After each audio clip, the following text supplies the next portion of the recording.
giving y'all quarantine twist realness today. Period. Y'all gonna get these twists, a little bit of by Felicia, if you will. I'm definitely getting the by Felicia vibes.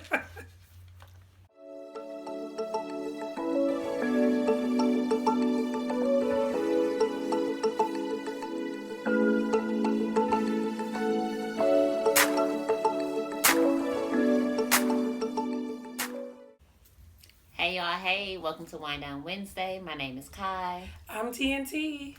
Hey y'all, we're just two dope black women Tasting, discussing, and spilling tea over wine. And we have your subscriber names now. Yes, we do. So, we did get a nice, overwhelming amount of votes. And I was so happy that all of you guys voted. Well, most of you guys voted. I know you didn't vote because I asked you to vote, but you didn't. But it's okay. So now we have the name that everybody chose. The majority of you guys chose Wineoisseurs. So y'all will all now be known as the Wineoisseurs. I feel like that sounds like a group. They are a group. Y'all a group. Y'all a group of our people that we love, the Wineoisseurs. Hey, Wineoisseurs. That's cute. Today we'll be reviewing a Malbec and a Chardonnay. Both of those wines will be from the brand La Mascota. And La Mascota is a specific brand under Mascota Vineyards, which is the name of the big wine Like maker. the parent company, you think? The vineyard or like the winery? Probably the winery, Yeah.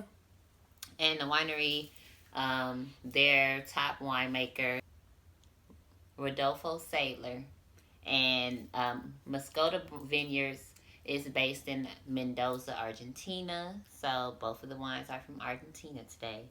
And he's been making wines for the vineyard for about 27 to 30 years. And he learned how to make wine from his grandfather and father. So the Mascota Vineyard is based in Argentina, as I already stated. And it produces multiple brands such as OPI, Grand Moscato, Unanime, Big Bat, and La Moscato Sparkling, which is a champagne. So today we're going to be reviewing the Chardonnay. Get started on that one first. Yes. We love a good Chardonnay. So the Chardonnay is for alcohol content is at 13.5.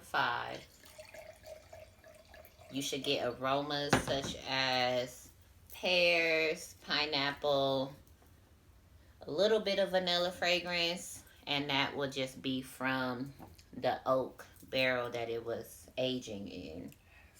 It should have a clean, crisp taste, but hopefully, from what I researched, it shouldn't have like that grapefruit, such as like the Sauvignon Blancs that we reviewed last week.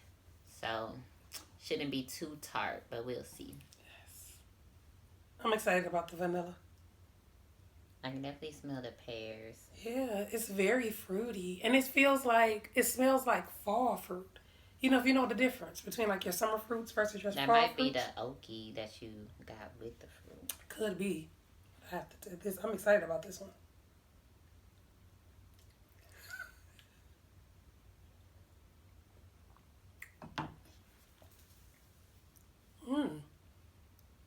Ooh. It's not as tart. I don't get like the buttery though that most Chardonnays give off. Do you get like the buttery feeling on your tongue? Let me try again.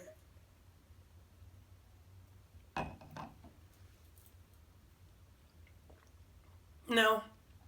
Remember that one Chardonnay we had that we were so shocked and surprised by how great that Chardonnay was, and they gave and Mary was saying they would have a buttery taste to it. Mm-hmm. That one literally had like that buttery, was that smooth the buttercream? taste. That was the it was the last one we just did. Cloud Break, yeah. Okay. So with this one, yeah, it's not as tart as a Sauvignon Blanc, no. But I do get I like it. It's this one to me, I can always tell this off the bat when I drink a wine. if it's going to give me that acidity.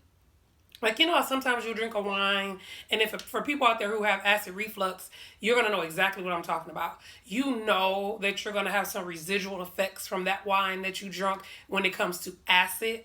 This one is strong. Like, it gives me that sense of, oh, this one's going to come back to bite me. You know, but it's good. I can taste the perriness of it. Perriness is a word. I can taste the perriness of it, and it's good. It's good. It's a fair one, but it's giving me real strong acid vibes. I don't get that, but I don't have acid reflux. I like it. Okay. And then for calorie wise and nutrition facts, a Chardonnay you'll most likely see be around the 120 range for calories. As far as the carbs is concerned, you're looking at about 3 carbs per serving ounce. Again, that's 5 fluid ounces. And yeah. So let's see what the Chardonnay pairs well with. So it's going to pair well with your stronger cheeses like Asiago cheese, blue cheese, and blue vein cheese. Didn't know cheese had veins. Almonds, toasted nuts. Any toasted nuts will go well with Chardonnay. Veal, chicken, pork, halibut, shrimp, crab, and lobster. So most people know, and you guys know now and from previous episodes, that whenever you're interested in pairing a wine with seafood, Chardonnay is always a good go-to. And potatoes, apples. I could see drinking this with apples. Like if I had a charcuterie board, I would definitely have apples on this because that I feel like that would pair very well. Squash, mangoes, tarragon for seasoning, sesame, basil, and one of Kai's favorite, banana bread. Yes. So we're going to have to drink some Chardonnay with some banana bread one day. And vanilla pudding. So that kind of makes sense because of the vanilla notes that are in this wine. And some Chardonnays do have the vanilla notes, and that's always usually my favorite part. I actually used a Chardonnay. Well, a couple weeks ago, I made a dish that was my first time cooking blackened salmon. But for my sauce, I did actually use Chardonnay to make the wine sauce, and it actually turned out really well. Then I drank the rest of the bottle with the food. You have to. But it do pair well with your seafood dishes. Okay, so that's good. I love it. Are you ready for the Malbec? Of course. Okay. So, gotta get it out. This decanter is amazing. Okay, so Malbec is at 14% alcohol. And fun fact about Malbec is that Argentina, where the wines are actually from, is one of the most popular countries to produce the most the most Malbec wines. Oh. France being a close second. Oh, okay. With Malbec being one of my favorite reds, I did not know that. Thank you. So with this one, it is a full body. You should get aromas of black fruits, so like your darker fruits, cranberries, cherries, or dark cherries. And they put jam and also notes of vanilla with a little bit of licorice. Ooh, I can smell, when I was smelling, I could smell a slight smokiness. Mm-hmm. And that could just be from the barrel. Yeah. You know, they're probably not adding smoke to it or that aroma. They didn't describe it to have tobacco or anything notes. So that's definitely the wood aroma that I'm getting from that. They described it as being sweet with full-bodied tannins. Yeah, I don't smell any sweetness to it. Do you? I just smell alcohol. Our favorite. So I know I'm going to be good with this one. All state. You're in good hands. So, I can see the full bodiness. That's what they swirl it around in a glass for. I told y'all that on the episode when we talked about how to hold your glass. They swirl it around in the glass to see the body and the color and all that good stuff. So. And another interesting thing, I'm sorry. Oh no, go for it. Malbec, when it originated, it was actually called Cote. So before, if you do like research from far back, you wouldn't find Malbec being around because it was called something else. Mm. But then they changed the name, and then the French people actually really liked it because of the color and the ability to mix different grapes together to get, like this burgundy No, the and color is beautiful. purple and dark red features. The color is amazing. I want to see what it tastes like. My favorite part.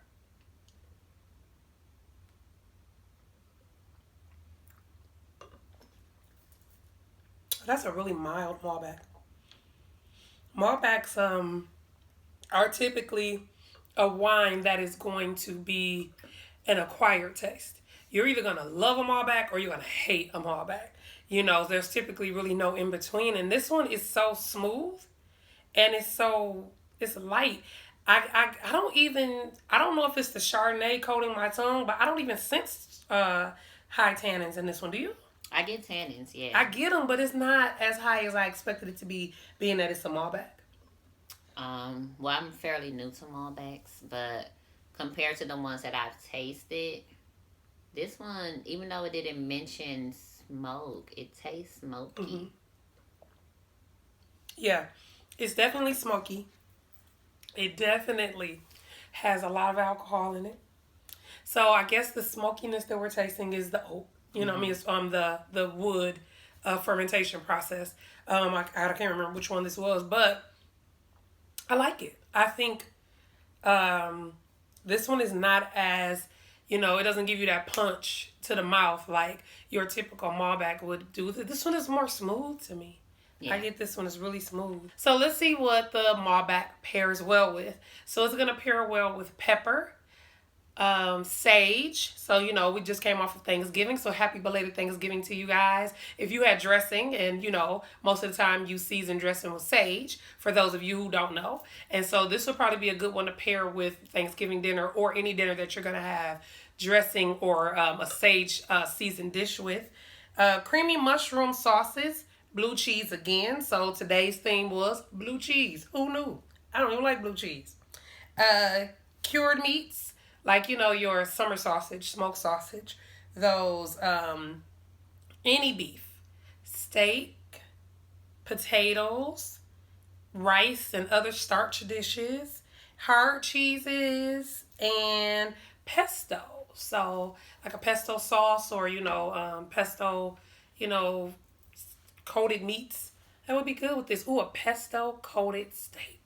This would go really good with the steak. That'd be good. Yes. That would definitely be good. So, on a scale of buy it again to never go into a store and look at this one again, what do you think about the Chardonnay? The Chardonnay I like. I will buy it again. I like to keep our intro wine drinkers in mind. Okay. But, let me taste it again. Let me see. If you taste the Malbec and then chase it with the Chardonnay. So you want to mix it? No, I don't want to mix them. That would be disrespectful to the wine. We'll mix it later. Yeah. So you thinking yes to buy the Chardonnay again?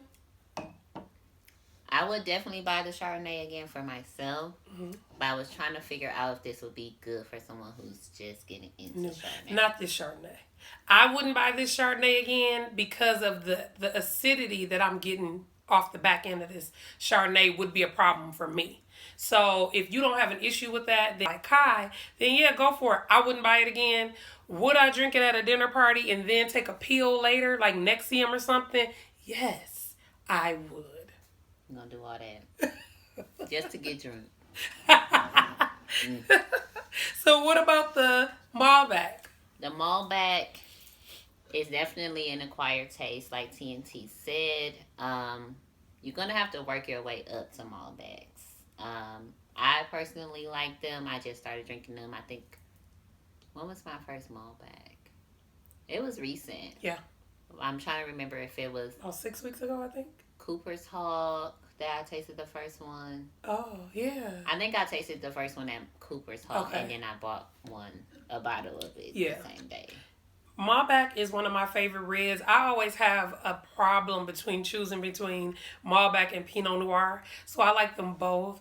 I definitely would buy this one again. This is a smooth one. This is not a harsh Malbec. I definitely would not recommend a person who's new to opening up their wine palette to do a Malbec. No, I wouldn't, because it would like turn them off from wine. But this one I would buy again. And this one is Times. definitely you gonna be where you need to be, sis. Mm-hmm. Oh, you getting where you trying to go with this one fast. As in most Malbecs. You getting there fast. On a speeding bullet. Mm-hmm. So now that we've done the tastings and we know if we're gonna buy them again or not, let's talk about our decanters. So you guys saw our beautiful decanter that we love. We can show them the decanter. This decanter is a special one. We love our decanter. But one of the things that we don't love about our decanter is how difficult it is to clean and dry. So I figured, if we're having a difficult time keeping ours dry, I mean, cleaning it is not as bad, but we did learn something. So we were cleaning ours with warm water and just a dash of dish soap. Never clean your decanter with dishwashing liquid or dish soap, as some people call it. It can alter the flavors that your wine have if you're not rinsing that dishwashing liquid out good enough. And it can also, get that aroma seeped into the decanter. So you never want to wash it with dishwashing liquid, which is what we learned when we did this research, because, we just wanted to know, how are we supposed to clean this thing? And even more importantly, how do we dry it? Because that's what we were having the biggest problem with, is getting it dry. Yeah. So, sorry. No? Okay. I thought you were saying something. No. Okay. So I found in our research that there are 6 different more popular methods that the experts are using. We the experts. No. We're the experts' favorite amateurs. But so, right. 2 different things. So the experts have 6 different methods of which they're saying that you should be cleaning your decanter. So the first one was crushed ice and warm water. See, now I had a problem with this one, because I'm like, if I put the warm water in there and the crushed ice, or the crushed ice and the warm water, it's going to be water. Cool water. But yeah, so what you want to do is you want to rinse your decanter out with warm water. Pour the warm water out.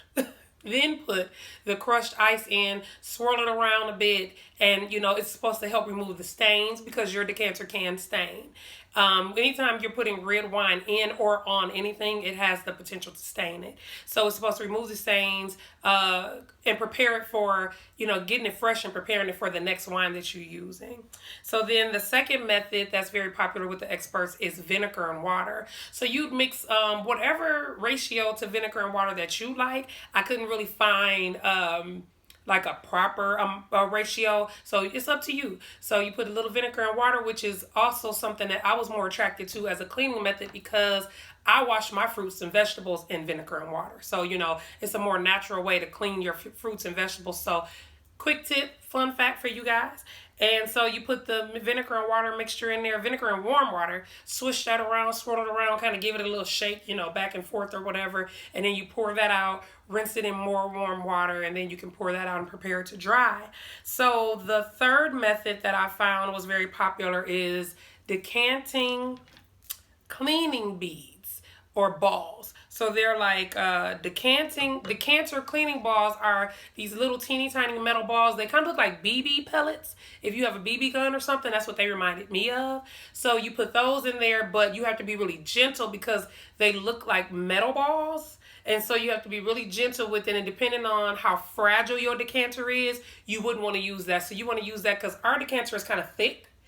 So it's a more sturdy decanter. So you could put the cleaning balls in there. You kind of slowly, you put the water in there first. So it doesn't cause too much of an impact when you put the balls in there. And then you slowly slide those in and you shake it, swirl it around. So I'll kind of give you guys a demonstration. I'm going to recommend a video for you to watch too after this. So you kind of swirl it like that, shake it, and just kind of like swirl it around like that when you're trying to clean your decanter. So that's how we do that. And Sorry. So that's one method. Another method that they use, and then another popular method is salt and ice. I mean, sorry, yeah, salt and ice. So you put a couple of pinches of salt, not too much, because salt is abrasive. So what salt will do, too much salt will scratch the inside of the decanter, so you don't want to do I that. thought the metal balls would do that. Yeah, the metal balls, they wouldn't scratch it. I think the danger with the metal balls is if you're pouring them in there real fast before you put the water in, it could probably crack it. And that's why you don't use the metal balls on like a more fragile one. Ours is really sturdy. It's heavy. It's sturdy. The glass is thick. You can see it because of the rim. You can see how thick our the glass is on our decanter. So it will probably be able to sustain. But with the abrasiveness of salt, and then putting ice with that, they want you to only put a couple of little pinches of salt, and then you put that in, then you put the crushed ice in there, and then you swish it, swirl it, pour that out, rinse it with more warm water, and then prepare it to dry. Then you have one that is kind of interesting: vinegar and rice, uncooked rice. Don't be over there boiling rice and then throwing the cooked rice inside the decanter and then putting vinegar in it. Don't do that. You knew not to do that. But it's uncooked rice, vinegar, the same swirling, swishing, shaking method.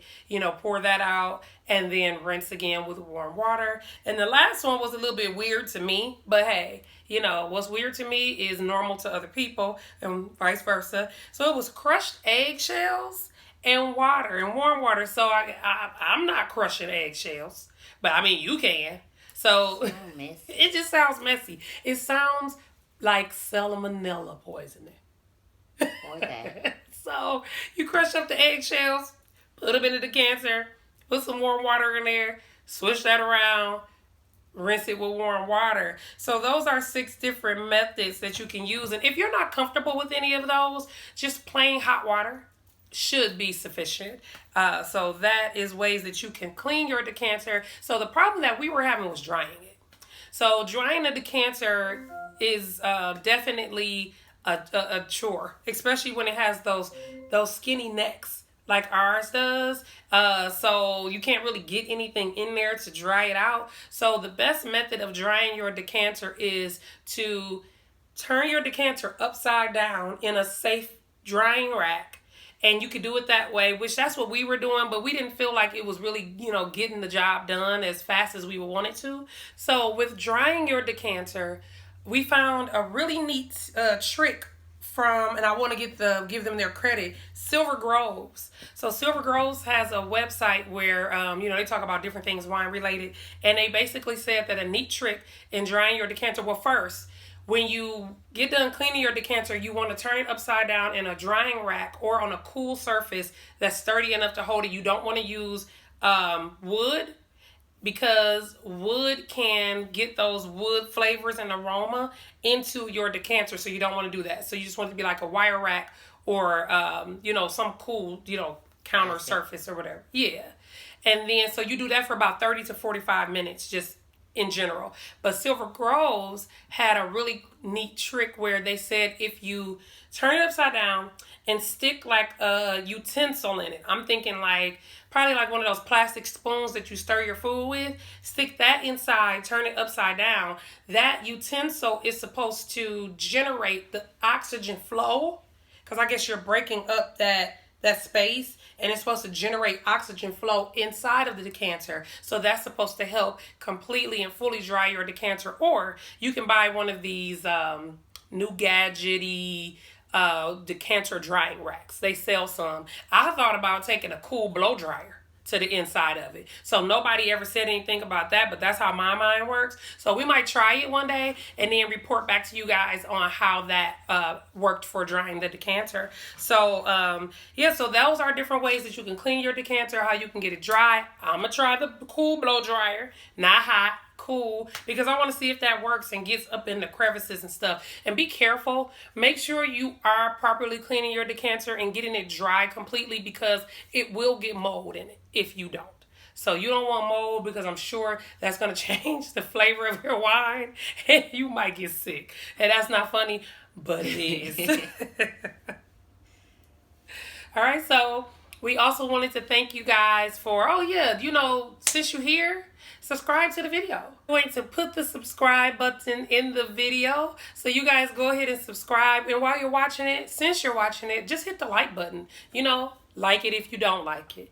And especially like it if you like it. Leave us a comment. We are always interacting with everyone who comments because we love our Wineoisseurs. And you guys have a name now. So we're definitely looking forward to interacting with you guys. And thank you guys for getting us to 328 subscribers last time I looked. So we were just celebrating the 300 subscribers, but now today we're at 328 and going up. So the road to 500 is still something that you guys can get in on. You can still share this video with everyone in your contacts because y'all were supposed to do that already, and I don't think you did, because when I look at how our channel is growing, it's growing fast, but it's not growing as fast as it would if you would have sent it to everybody in your contacts. So I'm gonna blame you.